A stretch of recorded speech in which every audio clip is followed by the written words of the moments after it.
The Soviet system is a mythical entity to most Americans, probably not any less mythical than the capitalist system is to most Russians. While the Russians see capitalism as a system of exploited wage slaves obeying the whip of Wall Street bosses, Americans see Russia as led by men who are a blend of Lenin and Hitler, bent on subjugating the rest of the world by force or trickery. Since our whole foreign policy is based on the idea that the Soviet Union wants to conquer the world by force, it is of the utmost importance to examine the facts and to have a clear and realistic picture of the nature of the Soviet system. This task is all the more difficult because the nature of the Soviet system changed completely between 1917 and the present time. It changed from a revolutionary system, considering itself the center and the promoter of communist revolutions in Europe and eventually throughout the whole world, to a conservative industrial class society run along lines in many respects similar to the development of the capitalistic states of the West. This change, however, was never marked by any official break in the continuity because many basic features such as the nationalization of the means of production and the idea of a planned economy have remained the same. But much more confusing than the continuity of certain economic patterns is the continuity of the ideology.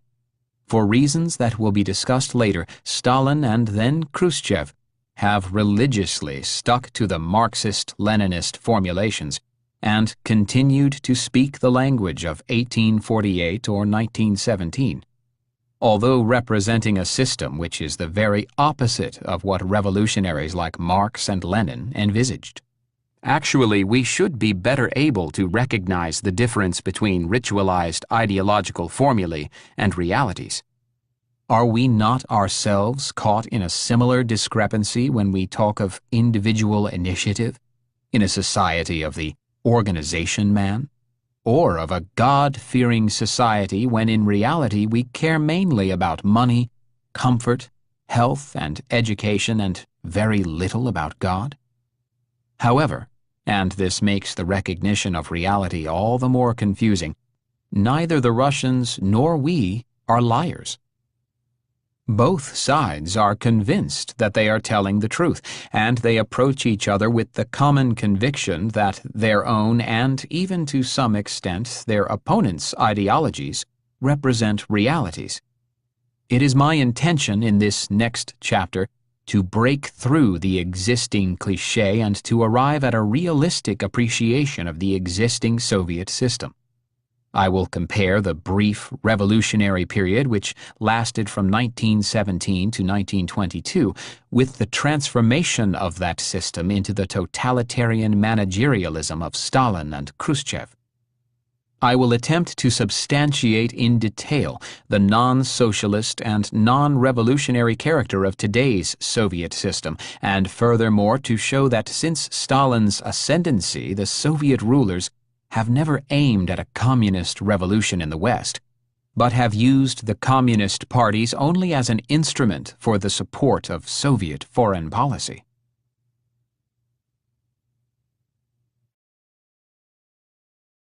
Chapter 1. The Revolution, a Hope that Failed. The middle of the 19th century was a time of socialist hope.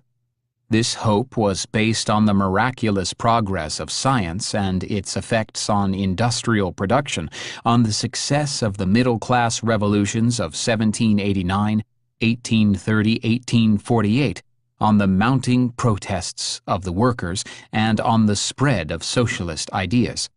Marx and Engels, like many other socialists, were convinced that the time was near in which the Great Revolution would occur and that shortly a new epoch in human history would begin, that there was every prospect, as Engels put it, of turning the revolution of the minority, as were all previous revolutions, into a revolution of the majority, as he visualized the socialist revolution. But at the end of the century, Engels had to admit, history has proved us and all who thought like us wrong. It has made it clear that the state of economic development of the continent at that time was not, by a long way, ripe for the elimination of capitalist production.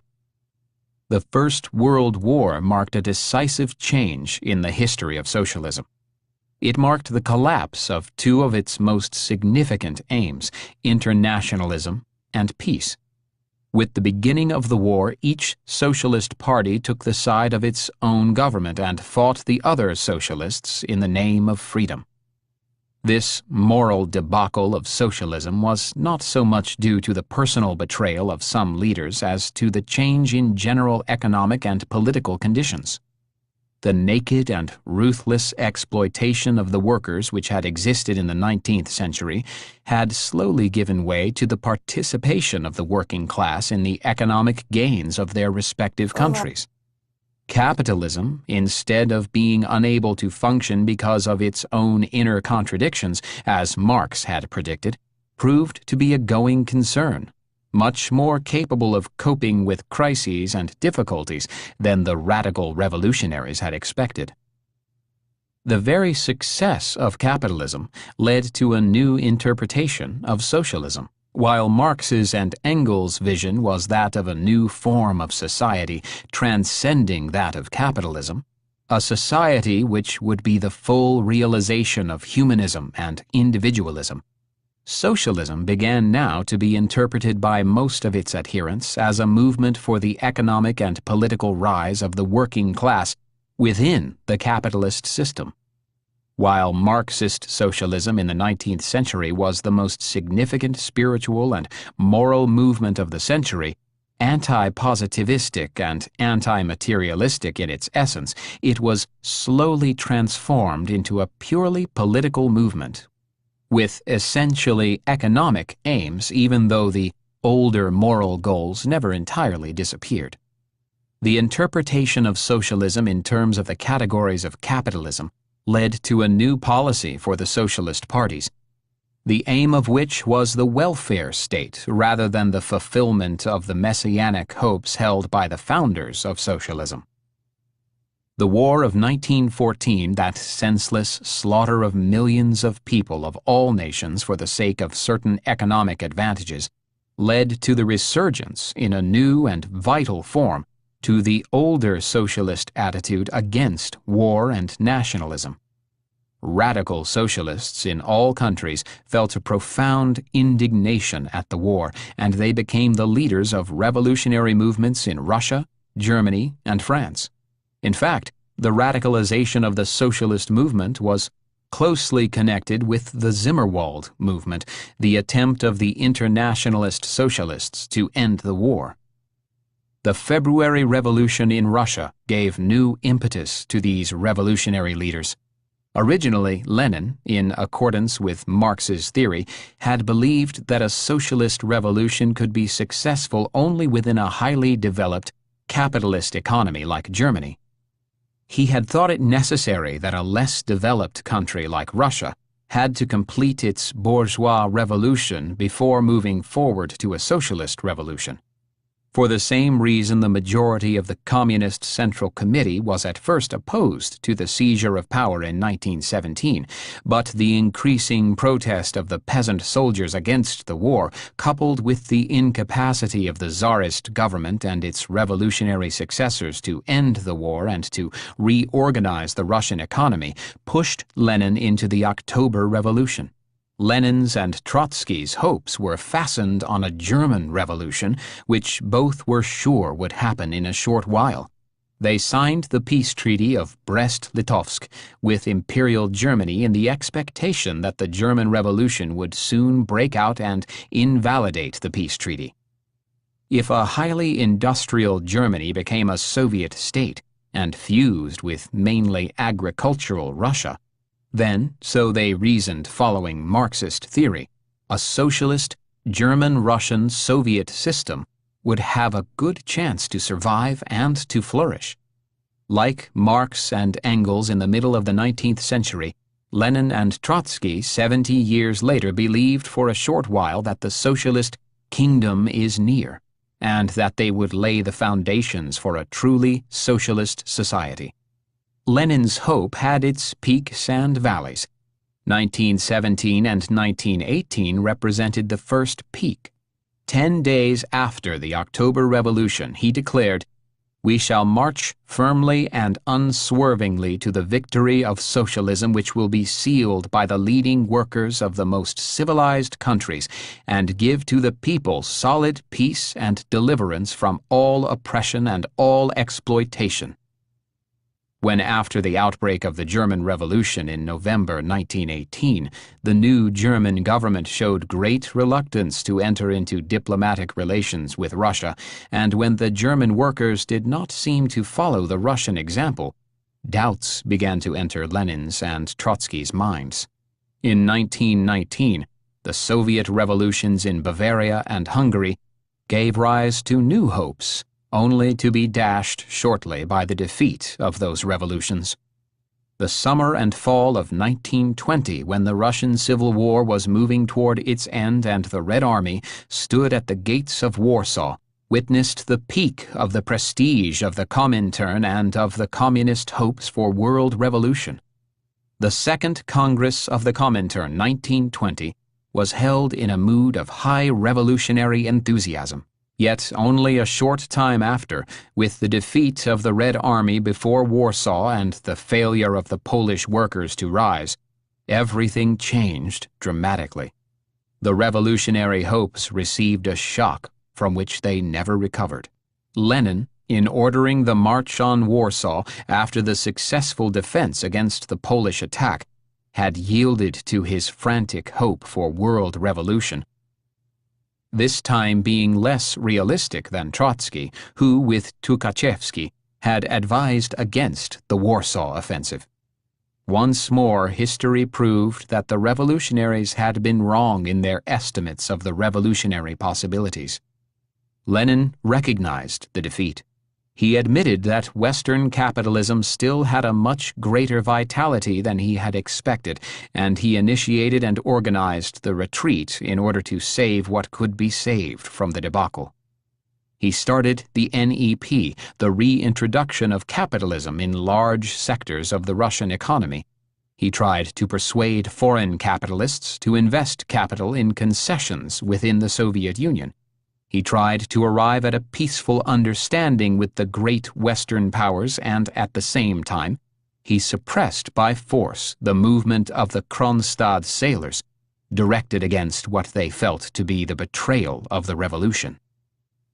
I will resist the temptation to discuss here the errors of Lenin and Trotsky, and the question of to what extent they had been following Marx's teachings. Suffice it to say that Lenin's concept that the true interest of the working class resided in an elite of leaders and not in the majority of workers was not Marx's. In fact, it was opposed by Trotsky during the many years of differences between him and Lenin before the outbreak of the First World War, as it was opposed by Rosa Luxemburg, the most unwavering and clear-sighted of Marxist revolutionary leaders, until her assassination by German soldiers in 1919. Lenin did not see what Rosa Luxemburg and many others saw, that the centralized bureaucratic system in which an elite ruled for the workers had to end up in a system in which it would rule over the workers and extinguish whatever was left of socialism in Russia. But whatever the differences between Marx and Lenin were, the fact is that for the second time the great hope had failed. This time, however, the failure found Lenin and Trotsky in power, confronted with the historical dilemma of how to guide a socialist revolution in a country that did not have the objective conditions for a socialist society. They were spared the problem of having to solve this dilemma. Lenin, after a first stroke in 1922 which incapacitated him increasingly, died in January 1924. Trotsky was driven from power a few years later. Stalin, with whom Lenin had broken off all personal relations in the last months before his death, took over. Lenin's death and Trotsky's defeat only underscored the end of the period of revolutionary movements all over Europe and of hopes for a new socialist order. After 1919, the revolution was on retreat, and by 1923, there was no longer any doubt about its failure.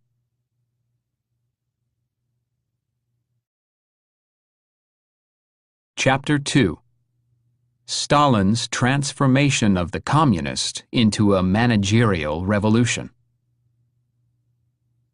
Stalin, a shrewd, cynical opportunist with an insatiable lust for personal power, drew the consequences of the failure. Given his personality, socialism could never have meant for him the human vision of Marx or Engels, and hence he had no scruples in introducing the enforced industrialization of Russia under the name of socialism in one country. This formula was only the transparent cover for the goal to be achieved, the building of a totalitarian state managerialism in Russia and the rapid capital accumulation and mobilization of human energy necessary for this goal. Stalin liquidated the socialist revolution in the name of socialism. He used terror to enforce acceptance of the material deprivations which resulted from the rapid buildup of basic industries at the expense of the production of consumer goods. Furthermore, the terror served to create a new work morale by mobilizing the energies of an essentially agrarian population and forcing them to work at the pace necessary for this rapid industrial expansion. He used terror probably far beyond what was necessary for the achievement of his economic program, because he was possessed by an extraordinary thirst for power, a paranoid suspicion of rivals, and a pathological pleasure in revenge. If a highly industrialized, centralized Russian state managerialism was Stalin's aim, he certainly could not have said so. Terror alone, even the most extreme terror, would not have sufficed to force the masses into cooperation had not Stalin been able also to influence men's minds and thoughts. He could, of course, have made a complete about-face, staging an ideological counter-revolution employing a fascist nationalist ideology. Thus, he might have had the ideological means which would have led to similar results. Stalin did not choose this course, and hence there was nothing left for him to do but to use the only ideology which had any influence on the masses at that time, that of communism and world revolution. Religion had been depreciated by the Communist Party. Nationalism had been depreciated. Marxism-Leninism was the only prestigeful ideology left. And not only this, but the figures of Marx, Engels, and Lenin had a charismatic appeal for the Russian people, and Stalin used this appeal by presenting himself as their legitimate successor. In order to perpetrate the great historical fraud, Stalin had to get rid of Trotsky and eventually to exterminate almost all of the old Bolsheviks, to have the way completely free for his transformation of the socialist goal into one of a reactionary state managerialism. He had to rewrite history in order to wipe out even the memory of the old revolutionaries and their ideas.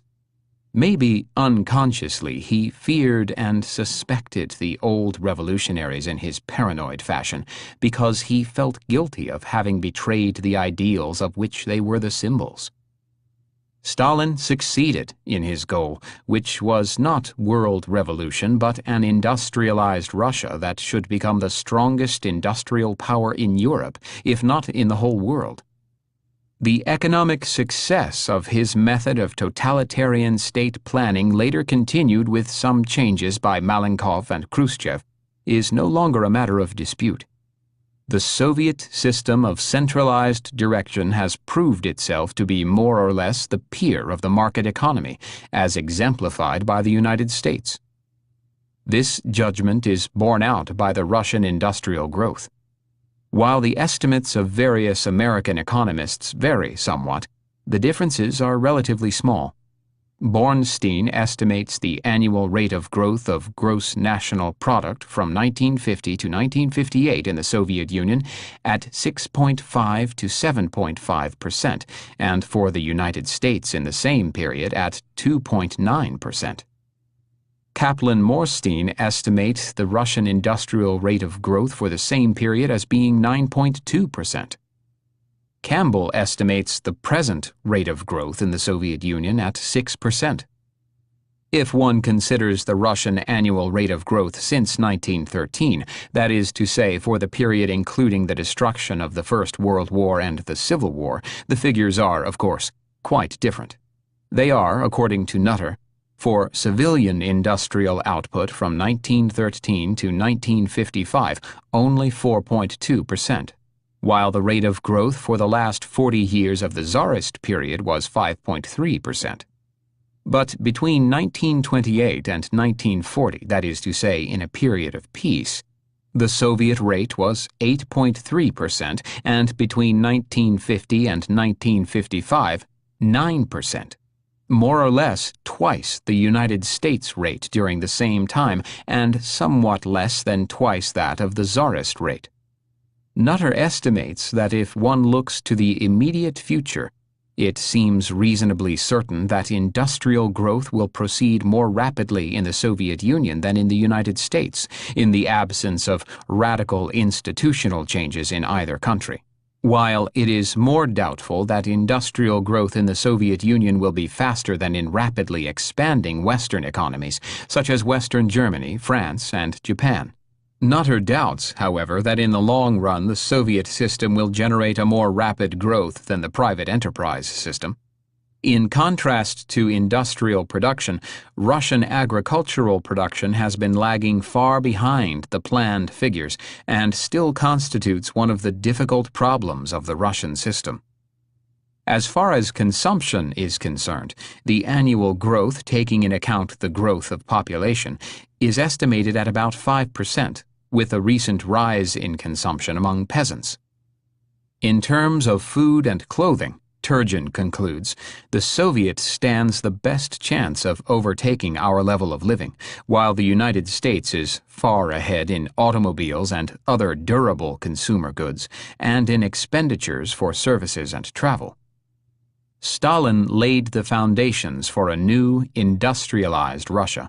He transformed within less than 30 years the economically most backward of the great European nations into an industrial system that soon would become the economically most advanced and prosperous, second only to the United States. He achieved this goal through the ruthless destruction of human lives and happiness, through the cynical falsification of socialist ideas, and through an inhumanity which, together with that of Hitler, corroded the sense of humanity in the rest of the world.